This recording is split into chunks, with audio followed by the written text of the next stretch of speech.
Desde o começo ela estava lá e foi a sua maldição que fez com que todo o plot de JoJo se iniciasse, sendo ela o motivo para dar os poderes ao primeiro vilão da série, Dio Brando. Mas o plano original do Dio não era ter se tornado um vampiro, e sim usar a máscara para matar o seu irmão adotivo e ficar com a sua herança para si. E com isso surge a dúvida: o que teria acontecido se ele seguisse com seu plano e usasse a máscara de pedra no Jonathan? E é isso que a gente vai descobrir no vídeo de hoje. Então, vamos lá.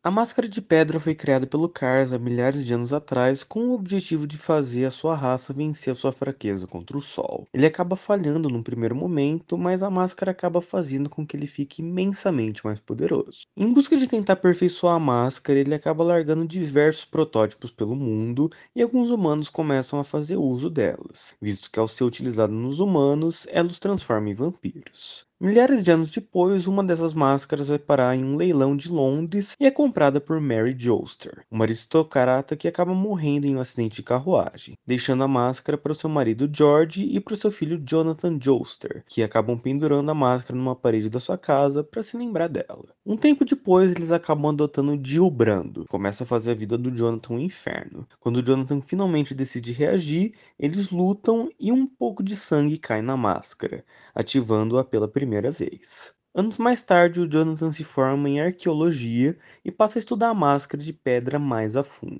É nesse momento que o Jill tem a ideia de usar a máscara para matar o Jonathan e fingir que foi tudo um acidente. E é aqui que esse cenário vai se iniciar, caso o Jill tivesse de fato seguido com seu plano e usasse a máscara no Jonathan. E, bom, é aqui que o vídeo vai ficar um pouco diferente, porque existe um mangá fan-made chamado Until We Eternally Rest, que traduzido fica algo como Até que nós descansemos eternamente. Ele foi escrito e ilustrado por Virginia Nitorrey e retrata exatamente essa situação que eu estou descrevendo para vocês. E eu confesso que o cenário que ela propôs é melhor que qualquer coisa que eu ia conseguir imaginar. Então eu vou trazer essa história para vocês, certo? Então vamos lá.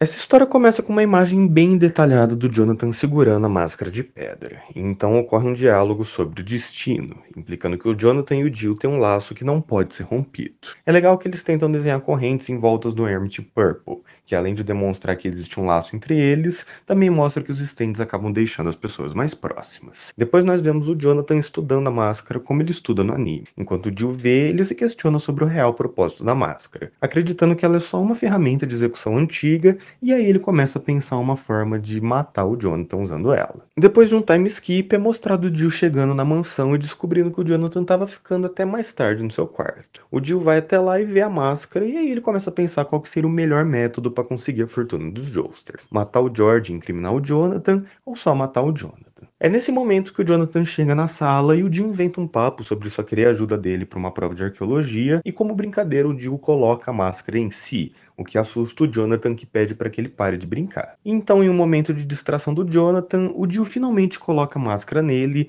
e a ativa com seu próprio sangue. Nesse momento, o Jonathan tenta resistir, mas é perfurado pela máscara. Depois disso, ele tenta resistir, mas cai no chão. O Jill se sente feliz pelo seu feito e tenta fazer parecer um acidente, mas nesse momento o Jonathan levanta e derruba a máscara no chão. O Jill começa a se questionar sobre o fato dele ainda estar vivo, pensando que isso era impossível. Ao que o Jonathan revela ter presas e o Jill percebe que a máscara não é apenas uma ferramenta de execução, e sim algo muito mais poderoso. O Jonathan avança contra o Jill e começa a sugar o seu sangue. O Jill percebe que ele superou a humanidade e que ele está condenado a morrer. Mas então o olhar do Jonathan muda e ele simplesmente solta o Jill e some através de uma janela. Então 4 anos se passam. Um Jill de 21 anos, prestes a se formar, conversa com seu pai adotivo e alguns empregados. É mostrado que o George tem um grande carinho pelo Jill e que passou a respeitá-lo ainda mais por mudar o seu campo de estudo para arqueologia em homenagem ao Jonathan. É dito que várias buscas foram efetuadas pelo George e pela polícia, mas que o Jonathan simplesmente sumiu do mapa. Enquanto isso, o Jill ficou estudando a máscara em busca de respostas sobre o que aconteceu naquela noite, que tipo de criatura o Jonathan se tornou e de que forma ele pode ser derrotado. Enquanto isso, é dito que o George passou a definhar de tristeza após testemunhar a morte da mulher e agora o sumiço do filho. O Jill então pede como presente de formatura uma viagem de 2 semanas para seu pai, que aceita de bom grado. O Jill então diz que só vai ter paz quando descobrir o que o Jonathan está planejando. Ele fica se questionando sobre o que teria acontecido com ele enquanto toma um trem em direção ao antiquário, que foi o lugar onde a máscara foi comprada anteriormente. Ao chegar lá, ele começa a fazer perguntas sobre a máscara e sobre qualquer pessoa que também estivesse procurando as mesmas informações. O homem responde que uma pessoa foi sim interrogar ele sobre a máscara, mas que não era tão jovem quanto o Jonathan e que ela tinha um bigode. Eu acho que vocês já sabem para onde isso está levando, né? O Jill para num bar e é interrogado por um homem que se revela ser Will Zeppeli. Ele diz que sabe que o Jill já viu monstros além da sua imaginação e isso surpreende o Jill, que se nega a afirmar isso e desvia o assunto.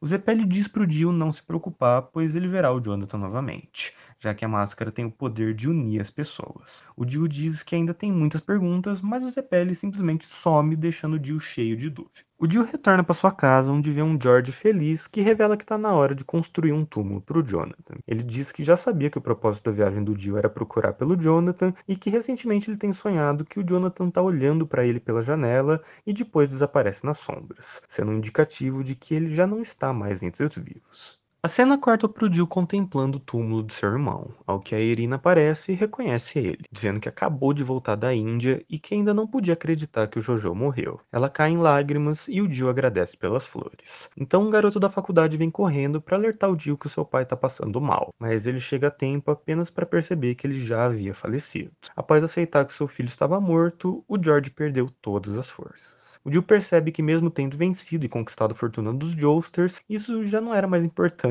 perto de tudo que aconteceu. Ele vai até o quarto do Jonathan e percebe que tudo ainda está no mesmo lugar. E aí ele começa a pensar que ele realmente está morto. Mas então ele tem uma surpresa. Ao abrir uma gaveta, ele encontra a máscara de pedra. Então o Jonathan aparece por trás dele e diz: "Como você se sente, Jill?" Então o Jill congela de pavor. Nesse momento a história muda de ponto de vista e nós passamos a acompanhar o Jonathan no dia do incidente com a máscara. Ele corre desesperado na chuva enquanto se lembra de tudo o que aconteceu, sem acreditar que o reflexo do monstro que ele viu no espelho era o seu próprio. Ele percebe que trouxe a máscara consigo e diz que a sua obsessão por ela foi uma forma de compensar sua solidão após perder sua mãe, Eri, mas que ele nunca imaginou que sofreria com seus efeitos, quase sendo capaz de matar o Jill por sua sede por sangue. O sol sai e ele começa a se queimar. Ele então percebe que a culpa era dos raios solares e se dá conta que é um vampiro. Ele começa a lutar contra todos os pensamentos que inundam a sua cabeça para poder de alguma forma manter a sanidade. Ele volta para a mansão Joestar e vê o Jill. Ele começa a se questionar sobre o motivo dele ter tentado matar e então vê diversos policiais na mansão. Ele quer entrar, mas tem medo de não controlar os seus instintos e acabar machucando seu pai. Então ele desaparece nas sombras e promete voltar quando obter informações sobre a máscara. O tempo avança em 6 meses, e nós vemos o Jonathan lendo em uma biblioteca, mas sem encontrar nada de relevante. Ele fica vagando pelas ruas de Londres, frustrado por não obter informações, mas é dito que ele aprendeu informações importantes sobre o seu próprio corpo, que ele não precisa mais comer ou beber água, que ele está constantemente lutando contra o seu instinto de sugar sangue e que ele sente dores por isso, que são aliviadas caso ele durma. Ele percebe que cada vez mais ele está sentindo dor e que ele precisa imediatamente achar uma maneira de se curar caso isso ainda exista. Por um breve momento ele cogita se matar ou se expor ao sol, mas ele ainda assim mantém a fé que vai conseguir, pedindo à sua mãe e ao Danny que mandem forças para ele do céu. Nesse momento ele desmaia em Ogre Street, e uma gangue vai atrás dele, e essa gangue é liderada por ninguém mais, ninguém menos que o Speedwagon. Ele percebe que a cabeça do Jonathan tá congelada, e ele provavelmente tá morto. E aí ele acaba ficando com dó por ele ser só um menino, e então ele vasculha o seu corpo em busca de bens preciosos. Quando do nada o Jonathan abre seus olhos e surpreende a todos. O Jonathan começa a sugar o sangue do Speedwagon e pede perdão por isso. No entanto, um dos seus capangas o esfaqueia e ele desmaia. Ele acorda no apartamento do Speedwagon, que se mostra preocupado em relação ao Jonathan. Ele mostra que cuidou de seus ferimentos e decidiu não roubar os seus pertences. Mas ele se mostra curioso sobre o motivo de um jovem rico estar vagando por lá e pede para que ele conte a sua história. O Jonathan se levanta e o Speedwagon fica preocupado com seus ferimentos. Mas ele vê que eles sumiram e o Jonathan diz que a sua pele é fria e o seu coração não bate. E pergunta se ele tem estômago para ouvir a história ou só prefere ir embora. O Speedwagon só pergunta se ele tem um coração humano e nesse momento o Jonathan é envolto de sentimentos e começa a chorar, admitindo que ele é um vampiro. E aí ele acaba contando a sua história. O Speedwagon ouve essa história e diz que ele é um verdadeiro cavalheiro e que fará tudo dentro do possível para poder ajudá-lo. Mas o Jonathan nega e desaparece. Como ele estava morrendo de fome, ele acaba desmaiando. E aí ele acorda e percebe que se passaram 3 anos. Ao acordar, ele acaba encontrando o Jill no antiquário e o segue até encontrar ele falando com o Zeppeli. Do lado de fora, ele encontra o Zeppeli, que percebe que ele é um vampiro. vampiro. Eles conversam e o Jonathan afirma que ele não suga sangue, mesmo exigindo uma força de vontade tremenda para isso. O Zepelli diz que ele fez outra vítima, já que foi ele quem descobriu a máscara. Ele então diz que só existe uma maneira dele ser salvo e avança contra o Jonathan. O Jonathan desvia e percebe que se queimou com o Ramon. O Zepelli diz que ele vai destruir todos os restos da máscara, incluindo as criaturas que ela cria, e o Jonathan diz que só quer voltar ao normal. O Zepelli avisa que não existe uma forma de voltar ao normal e que uma hora a mente dele vai acabar sucumbindo, implorando para que ele aceite morrer antes que seja tarde demais. O Jonathan vê que tá amanhecendo e acaba sumindo. O Zepelli sente pena por alguém tão novo, cheio de caráter, ter que passar por isso, mas ainda aceita que é o seu dever destruí-lo. O Jonathan então começa a lembrar do seu pai, do Danny, da Irina e do Jill. Ele então resolve visitar o seu pai mais uma vez, e acaba assistindo de longe pela janela, mas quando ele diz o seu nome, ele se vai na escuridão. Mas um tempo se passa e o Jill se torna o legítimo herdeiro dos Joes, e o Jonathan acorda de mais um sono. Ele vai ao seu antigo quarto e fica esperando. Ele observa o Jill e diz que eles nasceram sobre a mesma estrela de azar, e se questiona se o Jill finalmente está satisfeito em ter tudo na palma da sua mão, finalmente perguntando: como você se sente, Jill? E antes de avançar, eu vou ser sincero com vocês que tem uma parte da história que eu tô pulando aqui, que é outro flashback mostrando o Speedwagon e o Zepelli procurando pelo Jonathan. O Speedwagon tá acreditando que ele ainda é do bem, e o Zepelli tá acreditando que ele tá ficando do mal. Apesar de ser uma parte bem legal da história, eu tô pulando porque não ajuda muito no desenvolver da história e acaba tomando tempo demais do vídeo. Então eu espero que vocês entendam. Mas voltando pra história, o Jonathan diz: como você se sente, Jill? Como você se sente tendo tudo? E o Jill responde: eu não sei. Como que você sente tendo tudo arrancado de você, Jojo?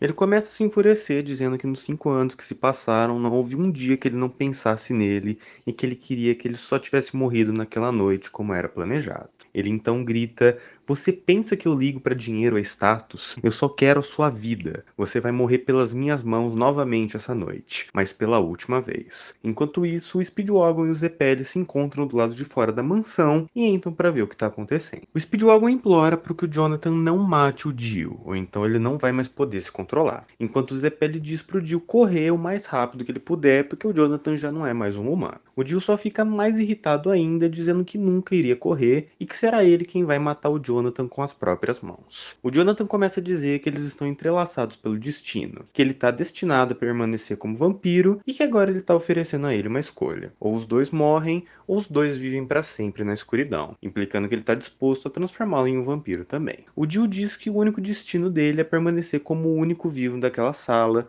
e avança contra ele. No entanto, uma parte da mansão é destruída e o Jill acaba caindo e o Jonathan vai tentar salvá-lo, mas então ambos são empalados por um objeto. Ambos ficam à beira da morte e o Jonathan diz que ele precisa fazer a sua escolha logo, mas o Jill não responde e ambos morrem, fazendo a mesma pose do universo principal. O Speedwagon tenta ir atrás do Jonathan, mas o Zepelli o tira da mansão que estava em chamas. Eles resolvem ir embora e o Speedwagon se lamenta por não poder ter feito nada.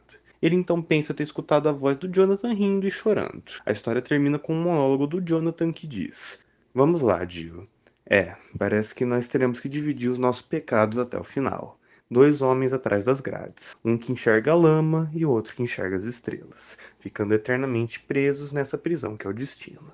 E bom, essa história não é oficial, obviamente, mas eu acho que é uma das fanfics mais bem feitas que eu já vi. A personalidade dele se encaixa com a original, os desenhos são sensacionais e o roteiro é absurdo. Eu recomendo muito que vocês leiam essa história e eu tô deixando ela aqui na descrição. Sobre o que aconteceria com o universo de JoJo a partir daí já é mais difícil de dizer. Quando os Pillarmans acordassem, não ia ter a Fundação Speedwagon para ajudar, mas em compensação ia ter bem mais mestres do Amon que iam estar vivos. Então eu ainda acho que eles iam levar melhor. O Diávolo ainda assim ia escavar as flechas e montar a Passione, mas dessa vez sem o Diorno, talvez a La Esquadra Execuzione vencesse ele. A parte 3 não ia acontecer absolutamente nada, na parte 4 Kira não ia conseguir um stand e provavelmente ia ser preso depois de alguns assassinatos, e na parte 6 o Put ia ser só um padre normal. Resumindo, se tudo isso tivesse acontecido, o mundo de JoJo ia ser bem mais chato. No mais, eu espero que vocês tenham gostado. Eu queria agradecer ao canal Stampai, que é um gringo que fez essas montagens insanas com os quadrinhos. E além disso, ele ainda fez uma dublagem e uma sonoplastia completa da história, que ficou muito boa. E eu tô deixando o canal dele aqui na descrição também. Vão lá conferir. No mais é isso, um forte abraço e até a próxima.